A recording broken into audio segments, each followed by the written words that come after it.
Right here. Sunday, super late edition. How are you? And you, but especially you doing tonight? Ooh, I'm kind of crooked tonight.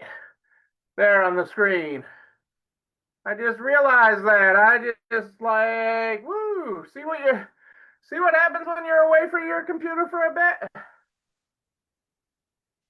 But it is great to be back here. Ooh, I'm like way off there. There. Now I think I've got. Now I think I am. Let's get going here. Boom. Uh, it is great to. Hey, Carrie, how are you? Great to have you here live tonight. Sorry I'm so late. Thank you so much. I hope all is well with you in Florida. I hope it is a beautiful day in Florida, actually. I don't know how many weeks it is till I'm in Florida again, but I'll be there again. I know I'm coming soon. I'm coming in July. I'm coming in July to Florida. I am. That is the plan. I still feel slightly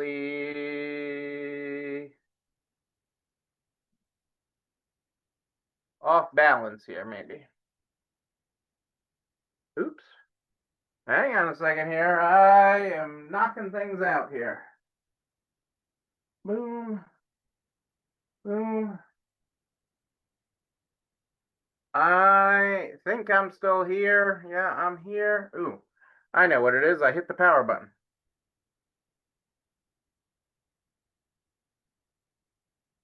I'm messing up the whole computer here tonight. See what happens when I'm gone for a week? Let's see if I can get my other screen up.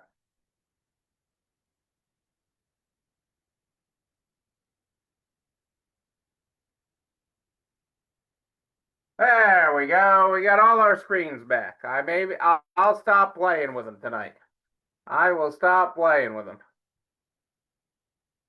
I don't like the very hot part, Terry. It's only 70 here today. It's only 70 today. So a much more mild day than what you had. Actually, I was in Michigan all last week. I was in Michigan this past week, and it was all in the 60s. It was beautiful. Even when I was out on the beach, it was beautiful. It was some beautiful days. But let's get started here tonight because I am so late, and I got a great topic tonight. We're gonna Starbucks it. Let's get started with our beginning quote. Our opening quote tonight is: "The best time to plant a tree was 20 years ago. The second best time is today." That is true. That is true. Am I going to sneeze or not sneeze?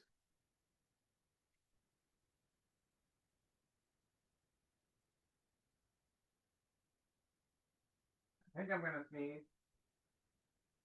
Oh.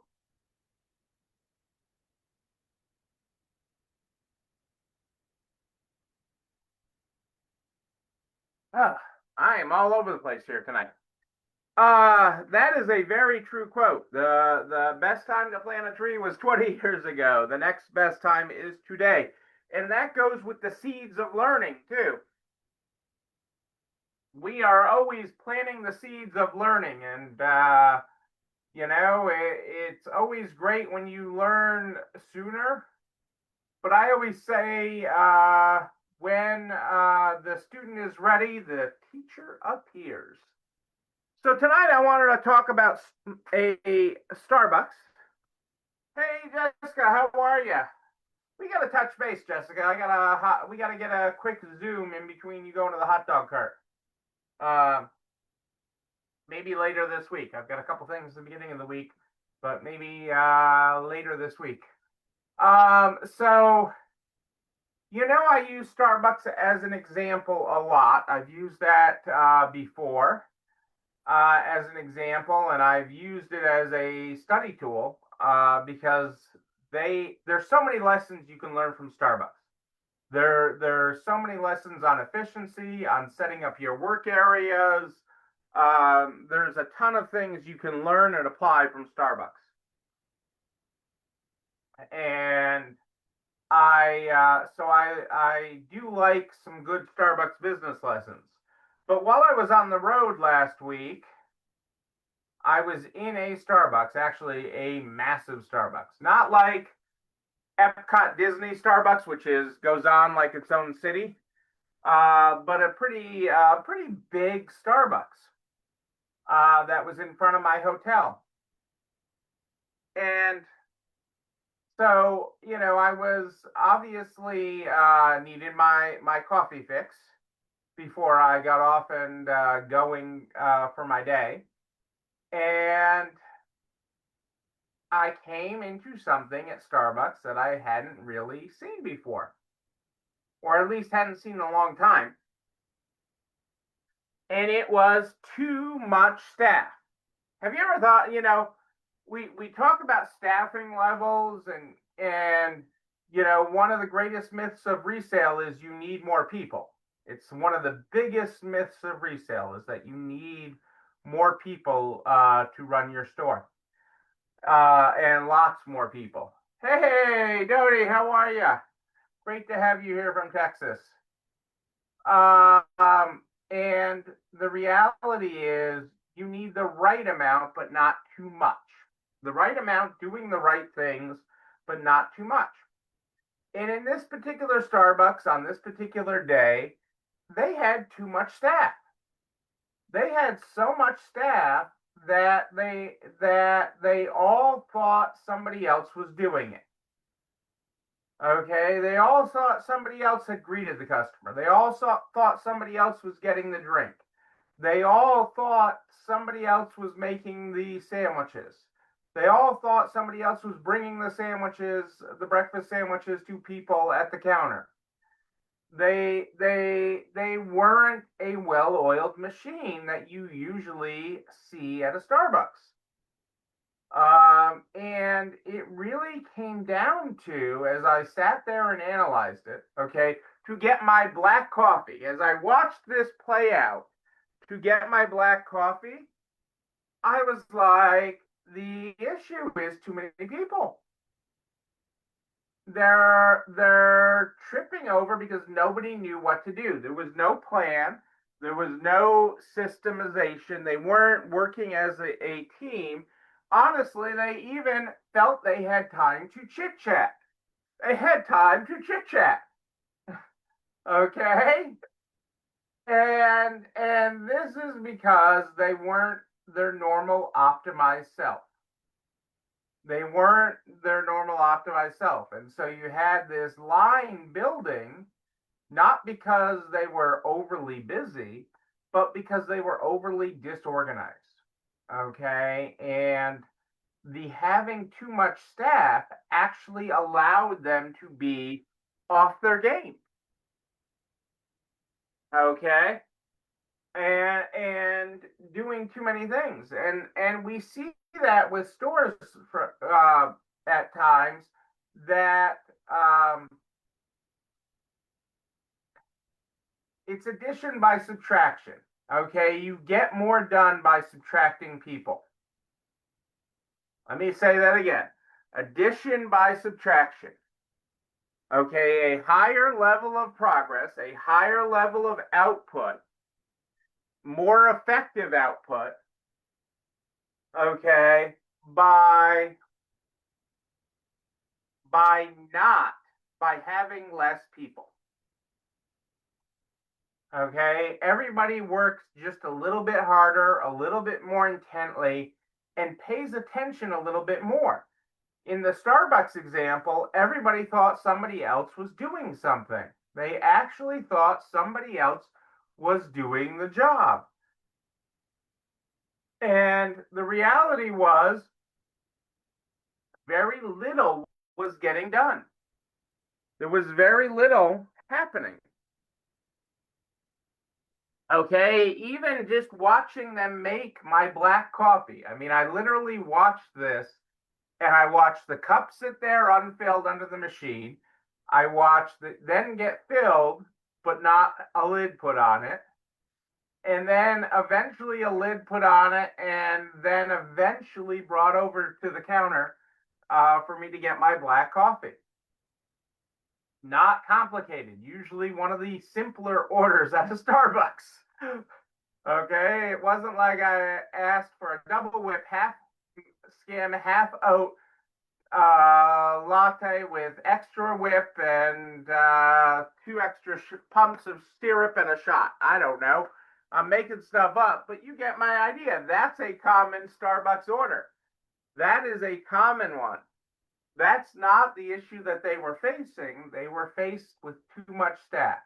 So if we subtracted, if I were in charge, if Starbucks had hired me to work with that store. Hey Angie, how are you? If Starbucks had hired me to work with that store instead of going to the client that I was working with, okay, which was an amazing client, and we'll have stuff about that. It was such an amazing visit. I had such a great time with them and the team. Um, we would have talked about addition and subtraction. Hey, Ellen, how are you? I hope all is well. Happy Father's Day to Mike. Um, yeah. So yes, they were overstaffed. They were overstaffed, and you want to? Did you want to jump behind the counter? Yes, honestly, I did, Heather. And if I had time, actually, I almost left. I had paid and I almost left the Starbucks without my stuff.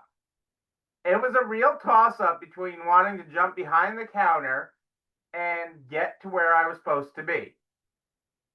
I mean, if Angie was with me at this one, she was like, "Yeah, we don't have time for Starbucks. No coffee for us today."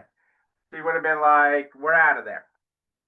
Um, but watching it in real time really taught some lessons, and that's what's so important is taking these lessons back and sharing them with you, seeing how they apply to our businesses, because especially in our industry we always feel like we need more people, but we need them doing the right things with the right tools, okay, having the right tools to do their job, and the ability to and less people in their way so that they're actually taking care of the customer.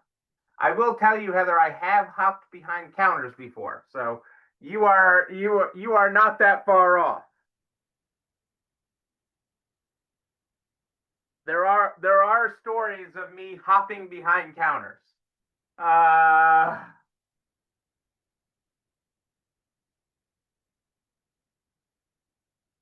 1,200 square feet, and they tag and put the yeah, right, Dodie. That's a perfect combination in a 1,200 square foot store. That's a great combination. But so often we grow in our mind that we need more people. We have so much stuff and we need more people. And the reality is addition by subtraction. You get more done by subtracting people, not by adding people in some cases. And I'm not saying every case, but there's lots of cases, especially in resale. We've seen it. I mean, this Starbucks was a glaring example. I did hop behind your counter, Carmela. I hopped behind your counter. I hopped behind your curtains. I hopped lots of places in your store. Ah, I hopped lots of places. Uh, but at least you knew me when I hopped behind the counter. I've been in lots of stores where they didn't know me, and I've been behind their counter. Or businesses that have nothing to do with resale. Like there's a story of me in a gas station getting the gas pumps working. Okay, behind the counter. So there's all sorts of stories of me over the years. But that's not what I'm here. I'm here to get through the idea that you can do more with less. And this Starbucks, oh my God, I was like, you go home, you go home, you go home. Because, one of the things I've talked about with Starbucks is how they design their counters for productivity. They are amazing at how they design the actual workspace.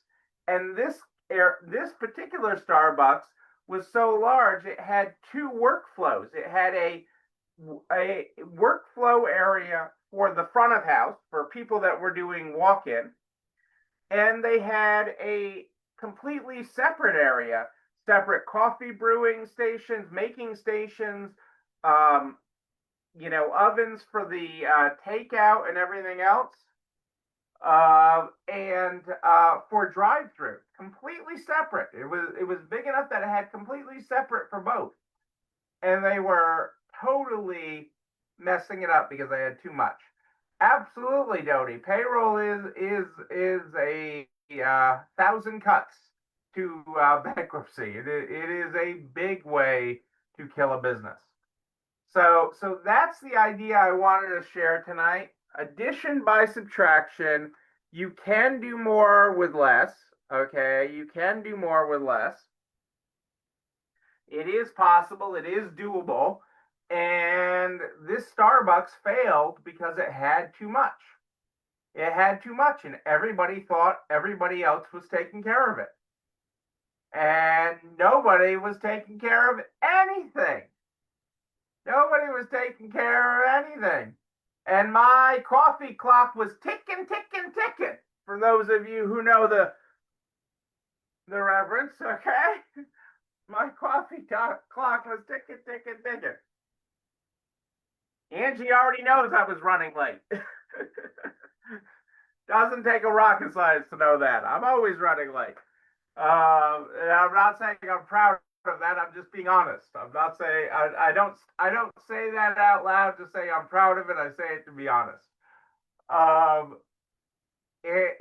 Angie continues to work on my timeliness. How's that? That is correct. That is correct. Delegate what you need to be done. That is correct. Or I'll say it another way: do what you love, Doty. Do what you love and hire out the rest. Do the parts of the business you love and hire out the rest. Because we have stores that have hired out, the being the voice of the business, being so many different roles people have hired out. But you've got this. You've got this. So that is amazing. That is the amazing story I wanted to share with you tonight. You know what else is amazing? This video and everything I talk about, goes over to the YouTube channel. You're not alone running this store, where you can like, comment, subscribe, and oh yeah, ring the bell. Ring it, so you know when another one drops.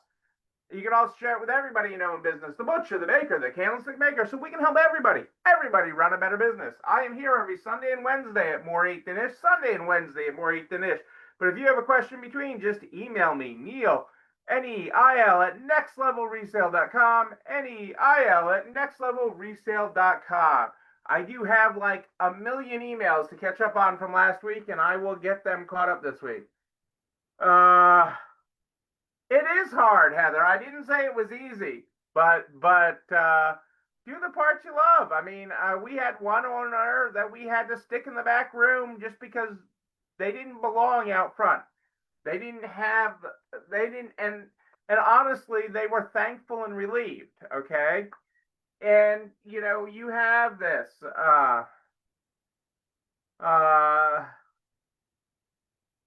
Right, Doty, exactly. Let your husband be the accountant and the bookkeeper. Okay? Absolutely. This is how we grow. This is how we go. And but you can run a better store by addition through subtraction. We start the show every night with our unique daily quotes. I read you the one at the beginning, but I'm going to read it again because it was so good. The best time to plant a tree was 20 years ago. The second best time is today. Our closing quote tonight is timing, perseverance, and 10 years of trying will eventually make you look like an overnight success. Let me say that one again. Timing, perseverance, and 10 years of trying will eventually make you look like an overnight success. Ladies and gentlemen, I am Neil Abramson. I'm not on the road this week, so I'll be back here Wednesday night. And I do like a good party, a wedding, a bar mitzvah, a Father's Day party. Who knows? We party for everything. But until then, and until Wednesday at More 8 Than Ish, know that you, but most importantly you, yes, you're not alone running this store. Have a great night, everybody. I will see you on Wednesday.